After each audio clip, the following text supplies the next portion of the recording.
Hello and welcome back to Spanish Tax Help YouTube channel. In today's video we're going to be talking about the difference between becoming an autónomo in Spain, which is a self-employed worker, or creating an SL company, which is like a limited liability company in the UK or the United States. We're going to be discussing the difference in taxation, in liability, startup costs, and most importantly, we're going to be talking about which one is better for you.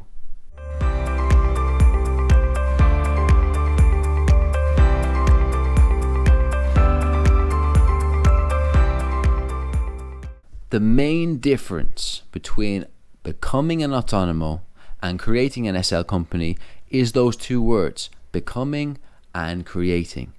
You yourself become an autónomo. It's like you're giving yourself the right to be able to work as a self-employed individual. On the other hand, you create an SL company, and this company is its own entity. It has its own taxation laws, its own liability. This company can make a lot of money itself, it can go bankrupt itself, and it's completely separate from you. So what is better? What is the disadvantages and the advantages of either? Let's take it step by step with round one, liability and legal structure. So when it comes to liability, as an autónomo, you are liable for anything that happens. If you were to start a business as an autónomo and take out a lot of loans, buy a lot of machinery, let's say for your business, and you were not to get enough clients to keep your business afloat, you would then of course have to sell the machinery and pay back all your debts to the bank. But if the machinery did not cover the costs, you then would have to sell your personal assets, which could be your own home or your own personal car, and you would have to use that money to pay for the remaining loans. Maybe you would even have to stay in debt to the bank for a long period of time and pay it back over some years.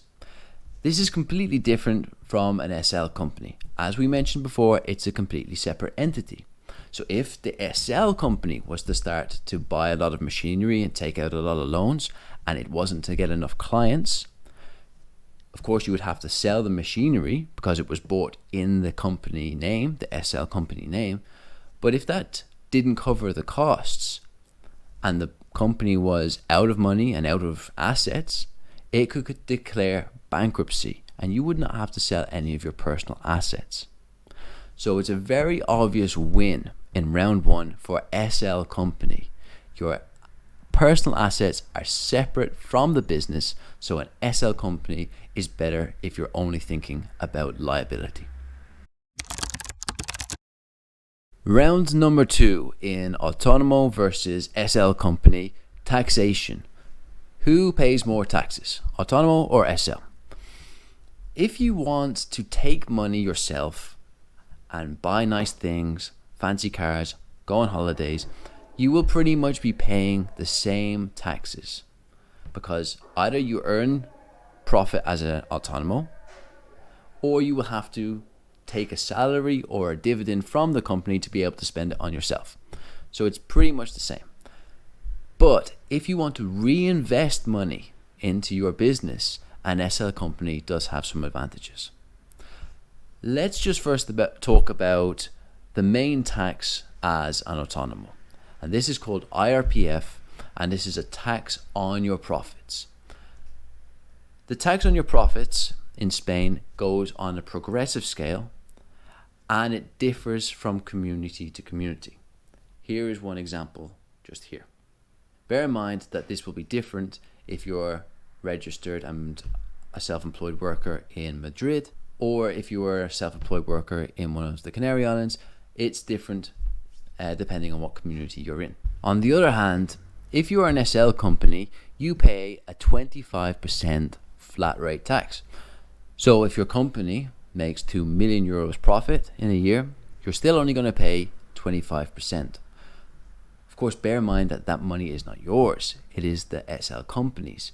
So if you wanted to spend it on your own happiness, let's say, you're going to have to give yourself a salary and then you'll have to pay the same scale as we talked before.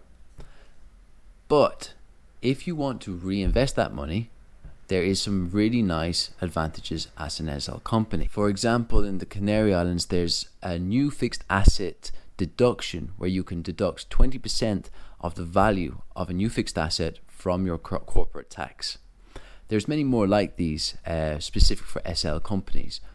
We haven't got time in this video to go into them, but it's very worth looking into and also asking your advisor about this. Also, for SL companies, it seems like it's easier for them to allow expenses. Now, of course, it should be the same for a self-employed worker to be able to deduct expenses the same as an SL company.